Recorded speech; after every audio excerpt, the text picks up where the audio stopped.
Hello everyone, আসসালামু আলাইকুম। সবাই কেমন আছেন? আশা করি যে যেখান থেকে আমার ভিডিওটি দেখছেন সবাই আল্লাহর রহমতে ভালো আছেন। আলহামদুলিল্লাহ, আমরাও সবাই ভালো আছি। নতুন আরও একটি ভিডিওতে আপনাদের সবাইকে স্বাগতম। তানবীরের ফাইনাল এক্সাম শুরু হয়ে গেছে, তো এই যে ঘুম থেকে উঠিয়ে ফেললাম। ওর এক্সাম শুরু হবে 10টার দিকে, 8টার দিকে আমি ঘুম থেকে উঠিয়েছি।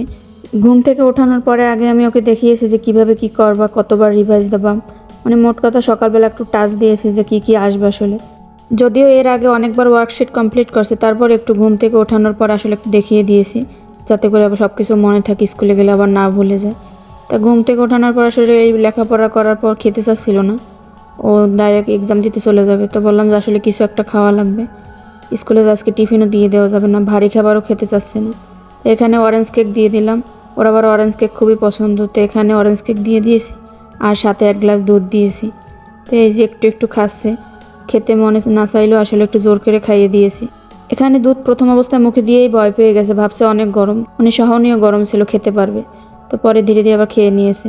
তো এখানে আবার অনেকে বলতে পারেন যে ড্রেস পরে কিভাবে খাবার খাচ্ছে, আসলে ও খেতে চাচ্ছিল না, না খেয়ে যাবে। তো ভাবছি যে কিছু একটা তো খাইয়ে দিতে হবে, এই জন্য বললাম আসো যে ড্রেস পরে তারপর খাবার খাবে, সমস্যা নয়। ওই স্কুলে ড্রেস পরলে ওর ভালো লাগে, ভাবে যে স্কুলে যাবে, মানে স্কুলে যেতে ওর ভালো লাগে, এই জন্য ড্রেস পরেই একটু খুশি করছি আগে। এখন ড্রেস পরেই খাবার খেয়ে নিচ্ছে। ওদের এক্সামের মাঝে অনেক দিনের গ্যাপ থাকে, 3 থেকে 5 দিনের একটা গ্যাপ থাকে। তো ওদের এক্সাম হচ্ছে 6টা হবে, 3 দিন 3টা নেবে আর 1 দিনের মধ্যে 3টা নিয়ে নেবে। তো 9 তারিখে ওদের এক্সাম শেষ হয়ে যাবে। ইনশাআল্লাহ এক্সামে হয়তো ভালোই করবে। তো রেজাল্ট আসলে দেখা যাবে কি করে। তানবীর কিন্তু শুধু দুধ খেতে পারে না, এর ভিতরে একটু চিনিও দিয়ে দিয়েছে আর সাথে একটু বুস্টও দিয়ে দিয়েছে, এজন্য এখানে ধীরে ধীরে খেয়ে নিয়েছে। আর যদি কিছুই না দিতাম তাহলে কিন্তু দুধ খেত না। ওর খাওয়া দাওয়ার পরে ওর আমি হার্ডবোর্ড রেডি করে দিয়েছি। এখানে অ্যাডমিট কার্ড, হার্ডবোর্ড আর ওর পেন্সিল, ইরেজার, শার্পনার সব কিছু একই ব্যাগে দিয়ে দিয়েছি। তো এখন ও স্কুলে চলে যাবে। এখান থেকে স্কুলে রওনা দিয়ে দিয়েছে, আমার আর সাথে যেতে হয় না, ও একাই যেতে পারে। তো এই যে আমার কাছে আল্লাহ হাফিজ দিয়ে এখান থেকে রওনা দিচ্ছে। সবাই ওর জন্য দোয়া করবেন, ওর জন্য এক্সামে ভালো করে। যেহেতু স্কুলের কাছেই বাসা, তো ওকে আমি 2 থেকে 3 মিনিট আগে স্কুলে পাঠিয়ে দিই, বেশি আগে পাঠিয়ে দিই না, তাহলে স্কুলে গিয়ে দৌড়োদৌড়ি করে খেলাধুলো করে ঘেমে যায়। তো এখান থেকে যাওয়ার সময় বারবার শুধু আমাকে বাই বাই দিচ্ছিল আর বলবে এখানে একটু দাঁড়িয়ে থাকো, আবার একটু আসে আবার একটু যায়, এই করে আর কি। তো আজকে যে আমি ব্যালকনিতে যাবো ওইটা আর ওকে বলিনি, আর ও আমাকে বলেনি যে আসো। এখান থেকে এসে দেখেছি চলে যাচ্ছে, আমি আর ডাক দেইনি যেহেতু দেরি হয়ে যাচ্ছে, এই জন্য একাই চলে যাচ্ছে। ডাক দিলে হয়তো তাকাতো আর একটু দেরি করতো, এই জন্য আর ডাক দেয়নি। আর বাইরে ভালোই রোদ পড়ছিল, যেহেতু 10টার দিকে অনেক রোদ পড়ছিল। সকাল 7:30টায় যখন স্কুলে যায় তখন এতটা রোদ থাকে না। সামনের ওই যে মেইন রোডটা দেখা যাচ্ছে, ওই মেইন রোড পার হলেই ওদের স্কুল। তো ওই মেইন রোডটাই আসলে একটু রিস্ক থাকে, তো রিস্ক থাকলে আসলে ও পার হয়ে যেতে পারে, কোনো প্রবলেম হয় না আলহামদুলিল্লাহ। ও বুঝে শুনেই রাস্তা পার হয়, গাড়ি দেখে রাস্তা পার হয়, এই জন্য আসলে নিশ্চিন্তে ছেড়ে দিতে পারে। ওদের এক্সাম 10টা থেকে শুরু হয়, 1টা পর্যন্ত চলে। এর ভিতরে যে আগে এক্সাম শেষ করে সে আগেই বের হয়ে আসতে পারে। যাদেরকে গার্ডিয়ান নিয়ে আসতে যাবে তাদেরকে সিকিউরিটি ওখান থেকে ছাড়ে না, আর যারা একা একা বাসায় আসতে পারে তাদেরকে সিকিউরিটি গেট থেকে ছেড়ে দেয়। তো তানবীর বাসায় এসে আমাকে বলছিল যে আম্মু সিকিউরিটি আমাকে সবার আগে ছেড়ে দেয়, কারণ সিকিউরিটি আসলে বুঝে গেছে যে এই বাচ্চা একা আসে একা যায়। এখানে এই যে আমার লিটল হেল্পিং হ্যান্ড চলে আসছে আমাকে হেল্প করার জন্য।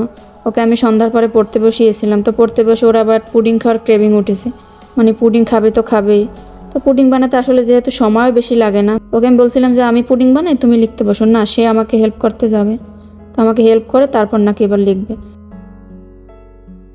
পুডিং আমি চুলায় বসিয়ে এখানে 2টা কেকের ব্যাটারও রেডি করে নিয়েছি। তো অরেঞ্জ কেক আমার বাসায় ছিল না, এই জন্য অরেঞ্জ কেক আর একটা ভ্যানিলা পাউন্ড কেক বানিয়ে নিয়েছি, আর সাথে আমার এই যে পুডিংও হয়ে গেছে। তো এদিকে আমার পুডিং হয়ে গেছে আর আমি কেকের ব্যাটার 2টা এখন ওভেনে দিয়ে দেবো। আমার একটা আসলে প্রবলেম আছে, যে কোনো জিনিস একটা আমি এখানে বানাতে আসলে আমার মনে হয় যেন আজকে সব বানিয়ে যাব, মানে বেকিং আইটেম হোক বা ডেজার্ট আইটেম হোক, এরকম আসলে কার কার হয় জানি না, যে আজকে একটা বানাবো কালকে একটা বানাবো, এরকম হয় না। তো একই দিনে আমি এই যে কেক, পুডিং যাই বলেন সব একদিনের ভিতরে যে কোনো ডেজার্ট আইটেম একবারে আমি বানিয়ে ফেলি। তো এখানে আমি এখন পুডিং আনমোল্ড করে নেব। আসলে পুডিংটা খেতে খুবই মজা হয়েছিল, দেখলাম যে আসলে তাড়াহুড়ো করে বানালে খারাপ হয় না। খুবই শর্ট টাইমে পুডিংটা বানিয়ে নিয়েছি, মেবি 20 মিনিটের ভিতরে বানিয়ে নিয়েছি, যেহেতু তানবীর খেতে চেয়েছে তো বেশি দেরি করিনি, খুব তাড়াহুড়ো করেই বানিয়ে নিয়েছি। আর কেটে দেখলাম আসলে খুবই মজা হয়েছে, খেতেও মজা হয়েছে আর দেখতেও মাশাআল্লাহ ভালোই হয়েছে।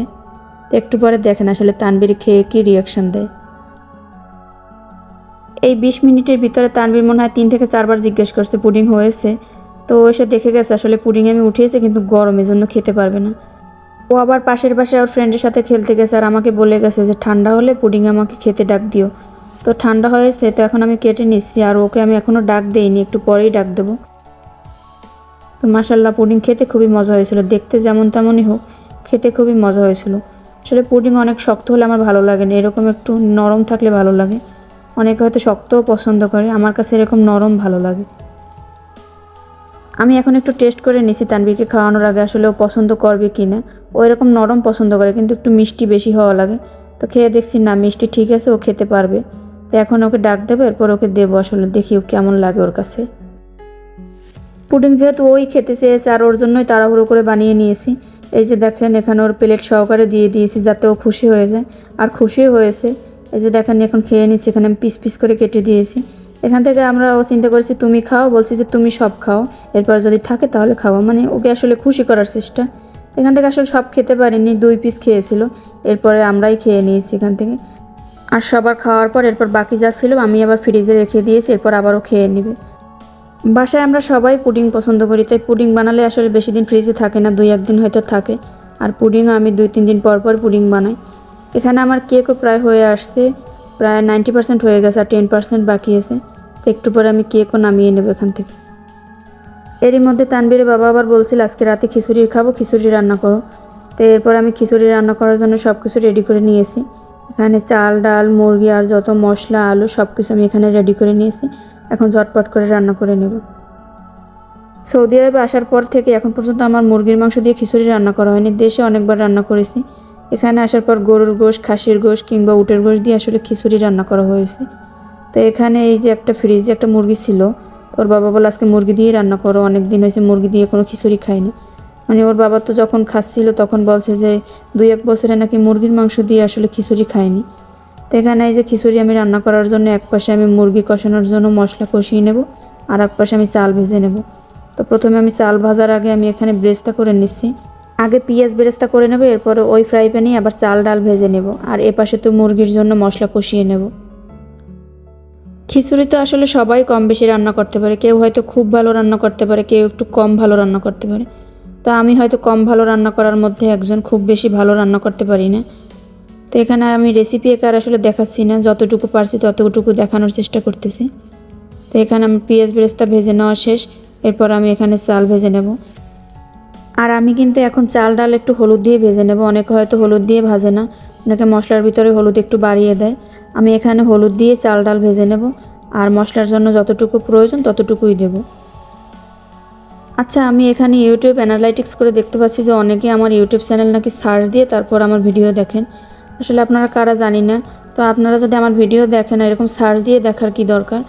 চাইলে আপনারা চ্যানেলটি সাবস্ক্রাইব করে এরপর বেল আইকনটা প্রেস করে অন করে রাখতে পারেন, তাহলে আমি ভিডিও আপলোড করার সাথে সাথে আপনার কাছে নোটিফিকেশন চলে যাবে, তখন আপনি দেখে নিতে পারবেন। তখন আর এরকম আসলে চ্যানেল সার্চ দিয়ে এরপরে দেখার দরকার পড়বে না। তো এই যে আমি একদিকে কিন্তু চাল ডাল হলুদ দিয়ে ভেজে নিচ্ছি, আর এদিকে আমি মশলার জন্য সব ধরনের মশলা দিয়ে এখন ভালোভাবে কষিয়ে নেব। এখন এই যে আমি খিচুড়ি রান্না করছি, এখন কিন্তু প্রায় রাত 11টার মতো বেজে গেছে। এই যে আমাদের হুটহাট রান্না হয় আর বেশিরভাগই তো রাতে রান্না হয়। তো এখানে রান্না করে নিতে নিতে আসলে 12টা ওভার হয়ে যাবে, 12টার পর হয়তো আমরা খিচুড়ি খেয়ে নেব।